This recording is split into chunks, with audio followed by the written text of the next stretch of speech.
This is the Biblical Unitarian Podcast. Greetings, friends, and welcome to the Biblical Unitarian Podcast.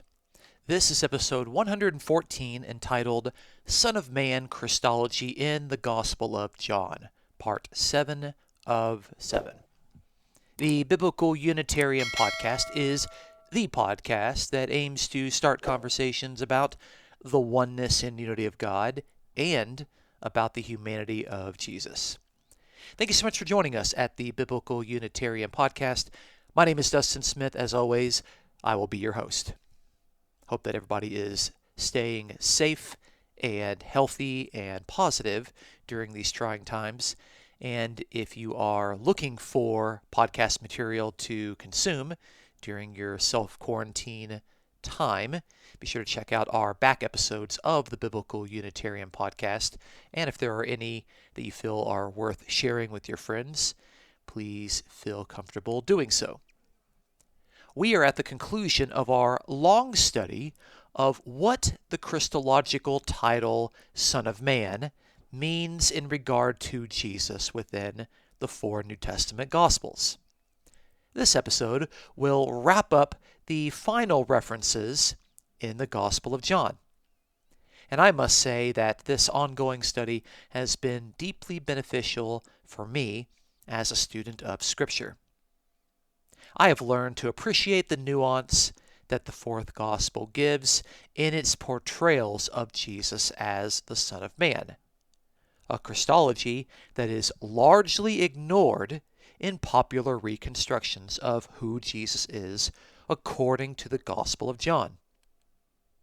Our passages today will highlight the representative nature of the Son of Man in regard to other human beings who are drawn to him.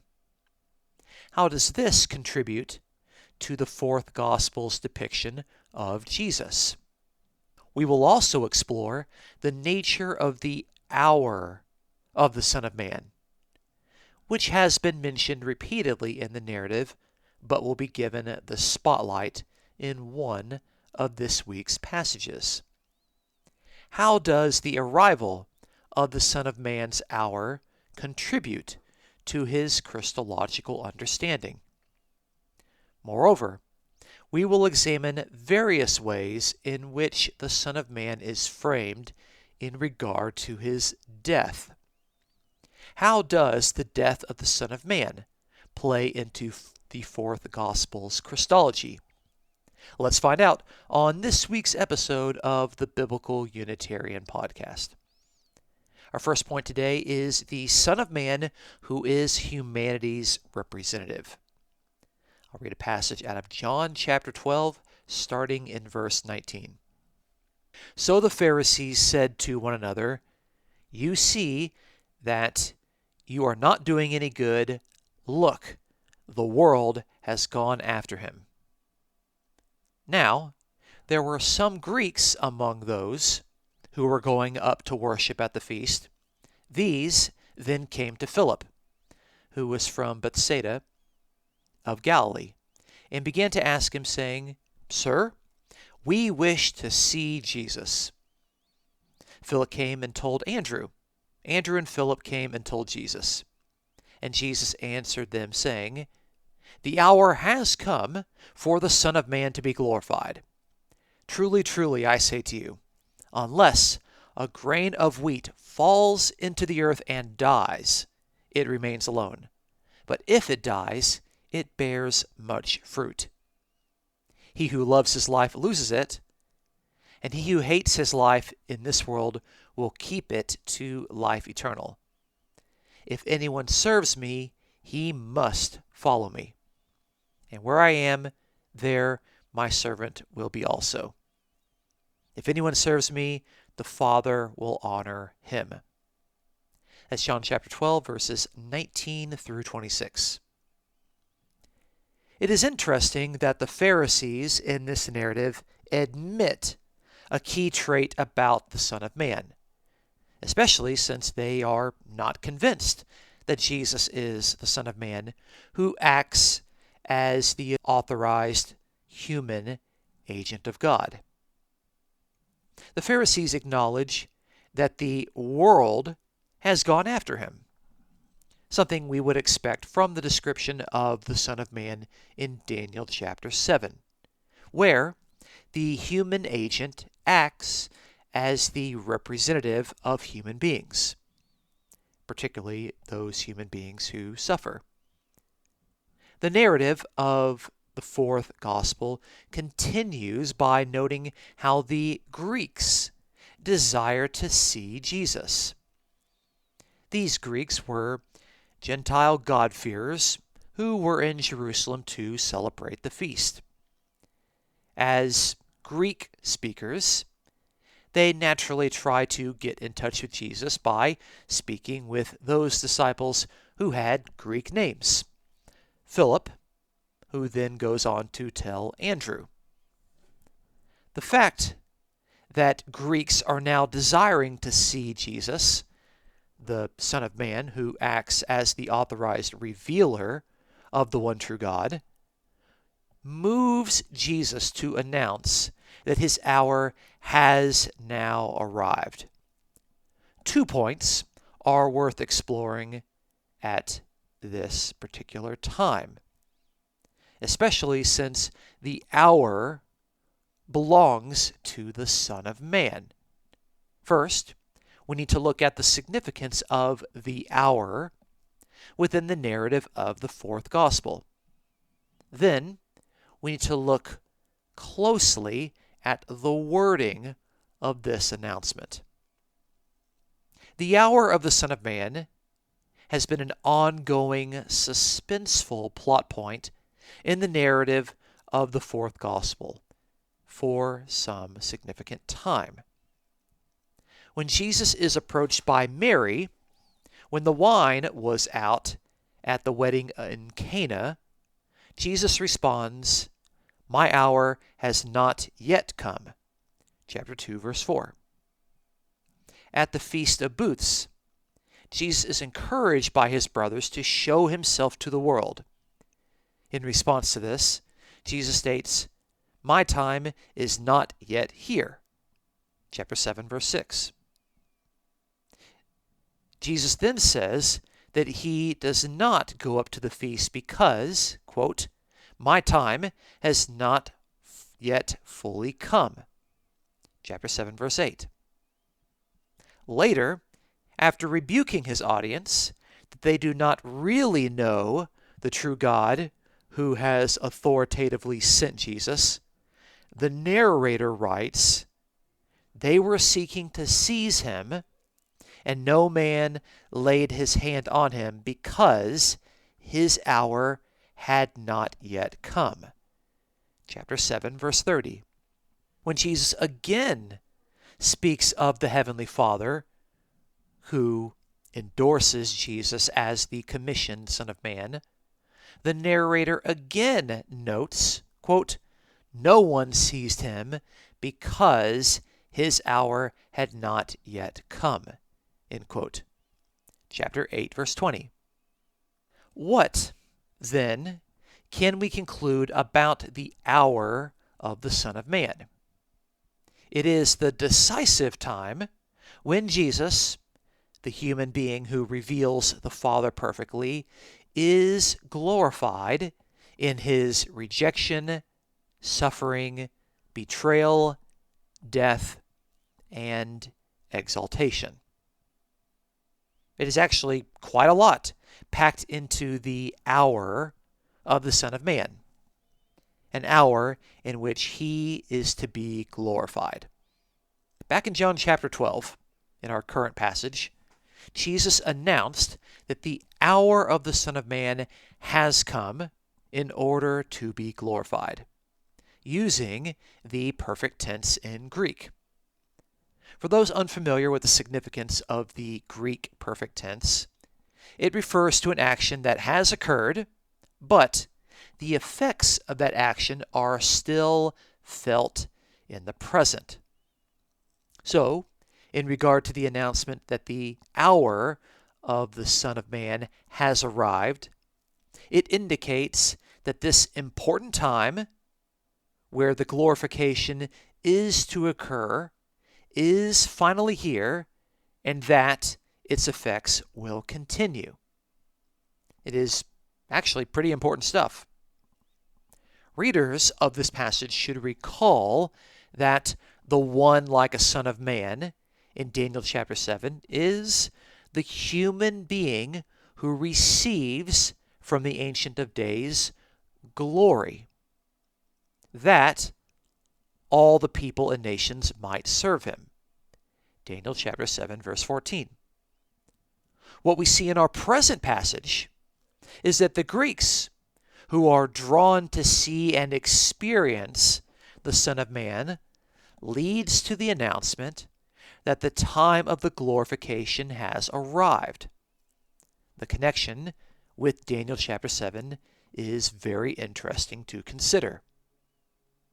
How does Jesus, the Son of Man, unpack the manner in which his hour of glorification has arrived? He follows up this statement in John 12 by mentioning how a grain of wheat must fall to the ground in order for fruit to be born. This metaphor/parable, of course, indicates the death of the Son of Man, demonstrating his mortality, something that is abundantly apparent from the multiple Son of Man references throughout the Hebrew Bible. The fruit of which the Son of Man speaks is to be exhibited in the faithfulness of his loyal disciples. That is, the death of the Son of Man bears fruit in the followers of other faithful human beings. This can be seen in the following verses, where he summons those who serve him to follow him, with the promise that the Father will also glorify them. Thus, we have come full circle. People are drawn to the Son of Man, thus leading to his announcement at the time of his glorification has arrived. This decisive hour involves his death, which brings about fruit in his followers, who, once demonstrating their loyalty unto their human representative, will also be glorified by the Father. This description gives us much to work with as we study what the title Son of Man means within the Gospel of John. Our second point today is the dying Son of Man who draws people unto himself. I'm going to continue reading in John chapter 12, starting in verse 31. Jesus says, "Now judgment is upon this world. Now the ruler of this world will be cast out. And I, if I am lifted up from the earth, will draw all men to myself." But he was saying this to indicate the kind of death by which he was to die. The crowd then answered him, "We have heard out of the law that the Christ is to remain forever. And how can you say the Son of Man must be lifted up? Who is this Son of Man?" So Jesus said to them, "For a little while longer the light is among you. Walk while you have the light, so that darkness will not overtake you. He who walks in the darkness does not know where he goes. While you have the light, believe in the light, so that you may become sons of light." These things Jesus spoke, and he went away and hid himself from them. John chapter 12, verses 31 through 36. Jesus continues his explanation of his hour that has arrived by noting that the ruler of this world is getting the boot. Overlapping with this is the assurance that when the Son of Man is lifted up, that is, lifted up onto the cross, he will draw all people unto himself.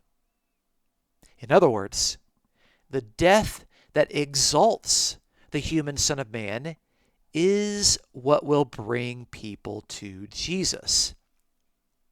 We have already seen evidence in the Gospel of John in chapter 3, verse 14 and 8:28, where the Son of Man is depicted as being lifted up, specifically being lifted up onto the cross. And our current passage confirms this reading, as the narrator plainly states that, quote, he was saying this to indicate the kind of death by which he was going to die, end quote. Jesus' Jewish opponents offer the traditional argument against the Christian claim, namely, that the Jewish Messiah was to remain forever. But Jesus is saying that the Son of Man must be lifted up. How can these facts be reconciled? They wonder. The Jews rightly note that the law, likely Psalm 89:36, indicates that the Messiah will remain forever. But Jesus, on the other hand, seems to state that the Son of Man will be lifted up. From their perspective, Jesus is speaking against the God-given law. So they ask, who is the Son of Man? Of course, Jesus has attempted to demonstrate all along that he is the Son of Man, that is, the human agent of God, fully endorsed by the only true God. From Jesus' perspective, there is no contradiction between the God-given law and the God-endorsed Son of Man. Both the law and the Son of Man bear the authority from the same God. It is interesting how Jesus responds to the question of who is the Son of Man. The answer is not as direct as readers might expect. It involves a subtle reminder that, as the light of the world, those who desire to be sons of light must believe in the light. By implication, those who are not sons of light are in darkness, or we might say they are sons of darkness, living without visible illumination and within a foggy error. As the agent of the unseen God, functioning as the authorized revealer, the Son of Man is able to bring those who believe out of the darkness and into the light. So it is the function of the Son of Man as the revealer of God to take those who are in darkness and bring them into light. It is not surprising that the next time the Jews approach Jesus, that they are holding lanterns and torches used to illuminate the way of these sons of darkness who have failed to listen to Jesus. Chapter 18, verse 3. Our third point today is the Son of Man who is glorified in his death. I'll read a passage out of John 13, starting in verse 26. Jesus then answered, "That is the one for whom I shall dip the morsel and give it to him." So when he had dipped the morsel, he took and gave it to Judas, the son of Simon Iscariot. After the morsel, Satan then entered into him. Therefore, Jesus said to him, "What you do, do quickly." Now no one of those reclining at the table knew for what purpose he had said this to him. For some were supposing, because Judas had the money box, that Jesus was saying to him, "Buy the things we have need of for the feast," or else that he should give something to the poor. So after receiving the morsel, he went out immediately, and it was night. Therefore, when he had gone out, Jesus said, "Now is the Son of Man glorified, and God is glorified in him. If God is glorified in him, God will also glorify him in himself and will glorify him immediately." John chapter 13, verses 26 through 32. In this final passage within the Gospel of John that mentions the Son of Man, the context is unambiguous about the betrayal unto death. In fact, the text is quite clear that because Judas had left the company of the disciples, Jesus announces he is now glorified. Remember Daniel chapter 7 and verse 14 in how it details the one like a son of man receiving glory from the Ancient of Days. And it is clear that the fourth gospel regards the Ancient of Days as God and the one like a son of man as Jesus. But Jesus is not the Ancient of Days. This final Son of Man passage in the fourth gospel pairs nicely with our earlier passage that we saw today, John chapter 12, verse 23. In that passage, the Son of Man announced that the hour of his glorification has arrived. As we noted there, the verb is in the perfect tense, indicating the all-important enduring effect of a completed action. As we can see in our present passage in John 13, the hour of glorification includes the betrayal and handing over of Jesus by Judas. In other words, the Gospel of John is deeply interested in framing the relationship between the human Son of Man and the God who glorifies him with the events of the Son of Man's passion. Placing one's belief in the Son of Man involves not only understanding that he is the authorized agent of the one true God, but also to understand that the glory of God is manifested in the events surrounding the death of the Son of Man.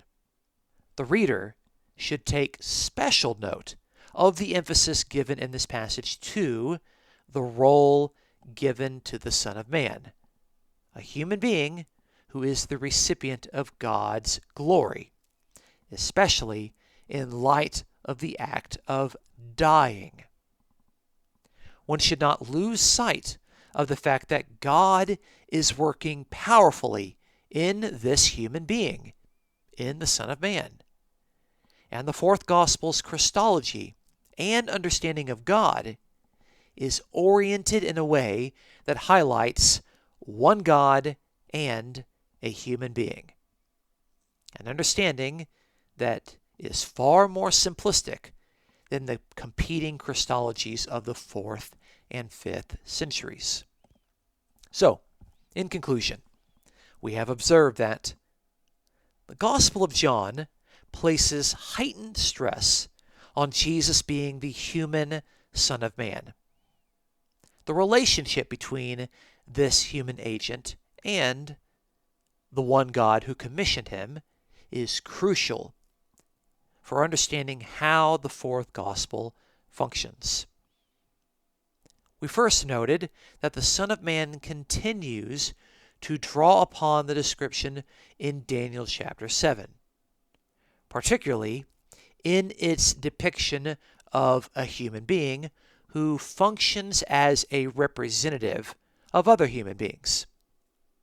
The fourth gospel depicts, in the words of the Pharisees, the world going after Jesus. We also see Greeks desiring to see and experience Jesus.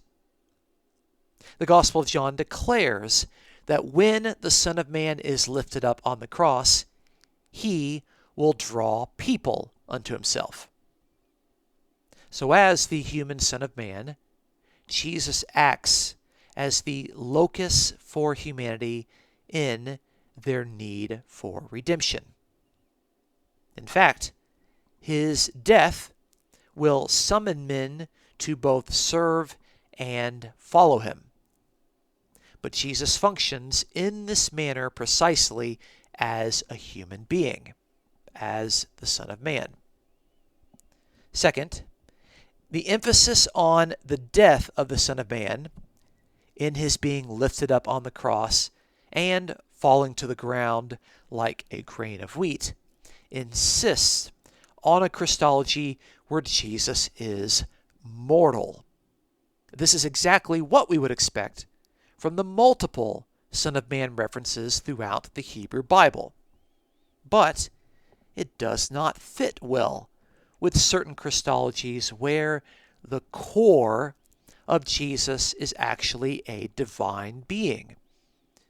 The fourth gospel never qualifies descriptions of the death of Jesus to suggest that only part of him died, or that he didn't actually die. The complete death of the Son of Man, the human being, is what the Gospel of John repeatedly emphasizes. Third, we observed that the Son of Man is a bearer of God's authority and glory. The manner in which the fourth gospel understands the Danielic Son of Man in its relationship to the Ancient of Days is to depict the glorification of Jesus during the hour of his passion, which includes his betrayal, suffering, death, and resurrection. This entire sequence of events is how the human Jesus receives glory from the Ancient of Days. Note carefully that it is the human Jesus that is glorified, using the divine passive, indicating that it is the true God who glorifies Jesus.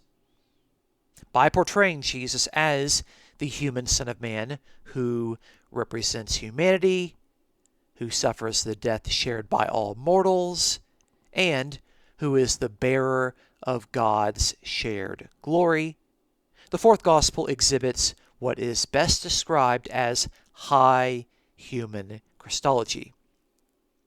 There is no evidence at all to suggest that the Son of Man in the Gospel of John is the human part of Jesus, who is somehow both divine and human. The Son of Man consistently represents the whole of Jesus' person, not some part of a whole. Likewise, the Son of Man Christology indicates a genuine human being, not some fleshly shell that covers a pre-existing conscious divine being who came down to earth. By depicting Jesus Christ as the Son of Man, the fourth gospel is stressing the full humanity of this special agent of God.